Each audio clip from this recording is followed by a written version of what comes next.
राजा बलि की स्वर्ग पर विजय। राजा परीक्षित ने पूछा, भगवान श्री हरि स्वयं ही सबके स्वामी हैं, फिर उन्होंने दीन होने की भांति राजा बलि से 3 पग पृथ्वी क्यों मांगी तथा जो कुछ वे चाहते थे वह मिल जाने पर भी उन्होंने बलि को बांधा क्यों? मेरे हृदय में इस बात का बड़ा कौतूहल है कि स्वयं पर पूर्ण यज्ञेश्वर भगवान के द्वारा याचना और निरपराध का बंधन ये दोनों ही कैसे संभव हुए, हम लोग ये जानना चाहते हैं। श्री सुखदेव जी ने कहा, परीक्षित, जब इंद्र ने बलि को पराजित करके उनकी संपत्ति छीन ली और उनके प्राण भी ले लिए, तब भृगुनंदन शुक्राचार्य ने उन्हें अपनी संजीवनी विद्या से जीवित कर दिया। इस पर शुक्राचार्य जी के शिष्य महात्मा बलि ने अपना सर्वस्व उनके चरणों पर चढ़ा दिया और वे तन के साथ ही समस्त भृगुवंशी ब्राह्मणों की सेवा करने लगे। इससे प्रभावशाली भृगुवंशी ब्राह्मण उन पर बहुत प्रसन्न हुए। उन्होंने स्वर्ग पर विजय प्राप्त करने की इच्छा वाले बलि का महाभिषेक की विधि से अभिषेक करके उससे विश्वजित नाम का यज्ञ कराया। यज्ञ की विधि से हविष्यों के द्वारा जब अग्नि देवता की पूजा की गई, तब अग्निकुंड में से सोने की चद्दर से मड़ा हुआ एक बड़ा सुंदर रथ निकला। फिर इंद्र के घोड़ों जैसे हरे रंग के घोड़े और सिंह के चिन्ह से युक्त रथ पर लगाने की ध्वजा निकली। साथ ही सोने के मंत्र पत्र से मड़ा हुआ दिव्य धनुष, कभी खाली न होने वाले 2 अक्षय तरकस और दिव्य कवच भी प्रकट हुए।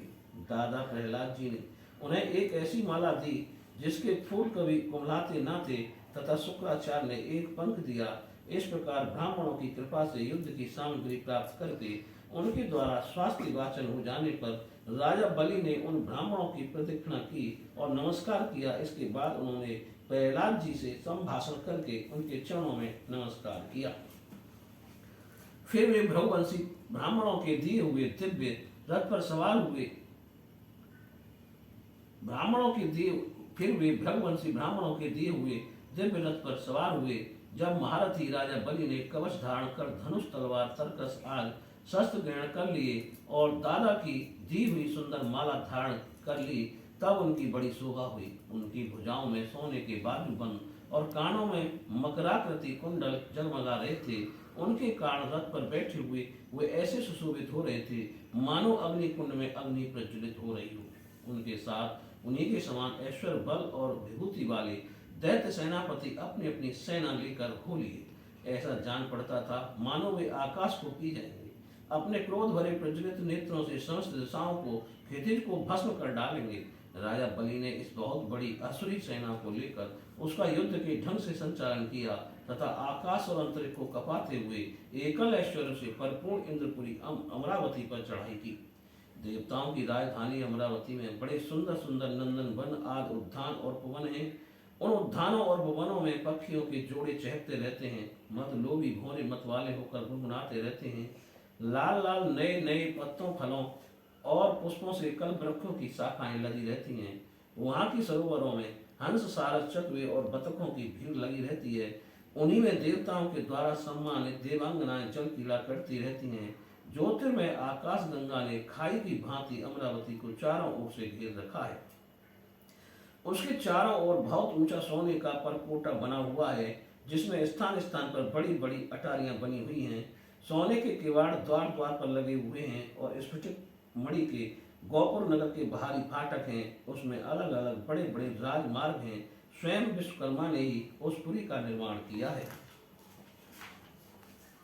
सभा के स्थान, खेलने के चौतरे और रथ चलने के बड़े बड़े मार्गों से वह शोभायमान है। 10 करोड़ विमान उसमें सर्वथा विद्यमान रहते हैं और मणियों के बड़े बड़े चौराहे एवं हीरे और मूंगे की बेदियां बनी हुई हैं। वहाँ की स्त्रियां सर्वदा 16 वर्ष की सी रहती हैं। उनका यौवन और सौंदर्य स्थिर रहता है। वह निर्मल वस्त्र पहनकर अपने रूप की छटा से इस प्रकार देदीप्यमान होती हैं जैसे अपनी ज्वालाओं से अग्नि।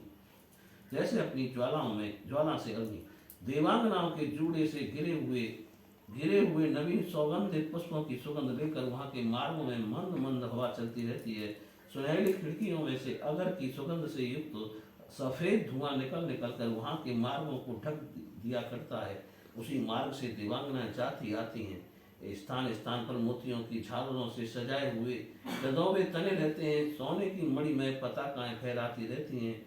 छज्जों पर अनेकों झड़ियां लहराती रहती हैं। मोर, कबूतर और भौरे कल गान करते रहते हैं। देवांगनाओं के मधुर संगीत से वहां सदा ही मंगल छाया रहता है। मृदंग, शंख, नगारे, ढोल, बीना, बंसी, मंजीरे और रुष्टियां बजती रहती हैं। गंधर्व बाजों के साथ गाया करते हैं और अप्सराएं नाचा करती हैं। इनसे अमरावती इतनी मनोहर जान पड़ती है, मानो उसने अपनी छटा से छटा की अधिष्ठात्री देवी को भी जीत लिया है। उस पुरी में अधर्मी, दुष्ट, जीवद्रोही, ठग, मानी, कामी और लोभी नहीं जा सकते। जो इन दोषों से रहित हैं वे ही वहां जाते हैं। असुरों की सेना के स्वामी राजा बलि ने अपनी बहुत बड़ी सेना से बाहर की ओर सब ओर से अमरावती को घेर लिया और इंद्र पत्नियों के हृदय में भय का संचार करते हुए उन्होंने शुक्राचार्य जी के दिए हुए महान शंख को बजाया। उस शंख की ध्वनि सर्वत्र फैल गई। इंद्र ने देखा कि बलि ने युद्ध की बहुत बड़ी तैयारी की है, अतः सब देवताओं के साथ वे अपने गुरु बृहस्पति जी के पास गए और उनसे बोले, भगवान, मेरे पुराने शत्रु बलि ने इस बार युद्ध की बहुत बड़ी तैयारी की है। मुझे ऐसा जान पड़ता है कि हम लोग उनका सामना नहीं कर सकेंगे। पता नहीं किस शक्ति से इनकी इतनी बढ़ती हो गई। मैं देखता हूं कि इस समय बलि को कोई भी किसी प्रकार से रोक नहीं सकता। वे प्रलय की आग के समान बढ़ गए हैं और जान पड़ता है मुख से इस विश्व को पी जाएंगे, जीभ से दसों दिशाओं को चाट जाएंगे और नेत्रों की ज्वाला से दिशाओं को भस्म कर देंगे। आप कृपा करके मुझे बतलाइए कि मेरे शत्रु की इतनी बढ़ती का, जिसे किसी प्रकार भी दबाया नहीं जा सकता, क्या कारण है? इसके शरीर, मन और इंद्रियों में इतना बल और इतना तेज कहां से आ गया कि इसने इतनी बड़ी तैयारी करके चढ़ाई की है? देव गुरु बृहस्पति जी ने कहा, इंद्र, मैं तुम्हारे शत्रु बलि की उन्नति का कारण जानता हूँ। ब्रह्मवादी भृगवंशियों ने अपने शिष्य बलि को महान तेज देकर शक्तियों का खजाना बना दिया है। सर्वशक्तिमान भगवान को छोड़कर तुम या तुम्हारे जैसा और कोई भी बलि के सामने उसी प्रकार नहीं ठहर सकता जैसे काल के सामने प्राणी। इसलिए तुम लोग स्वर्ग को छोड़कर कहीं छिप जाओ, उस समय की प्रतीक्षा करो जब तुम्हारे शत्रु का भाग्य चक्र पलटे।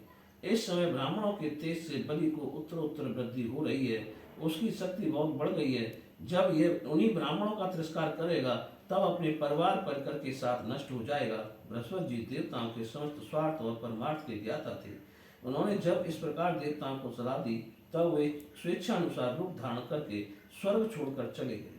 देवताओं के छिप जाने पर विरोचन नंदन बलि ने अमरावती पर अपना अधिकार कर लिया और फिर तीनों लोकों को जीत लिया। जब बलि विश्व विजयी हो गए तब शिष्य प्रेमी भृगवंशियों ने अपने अनुगत शिष्य से 100 अश्वमेध यज्ञ करवाए।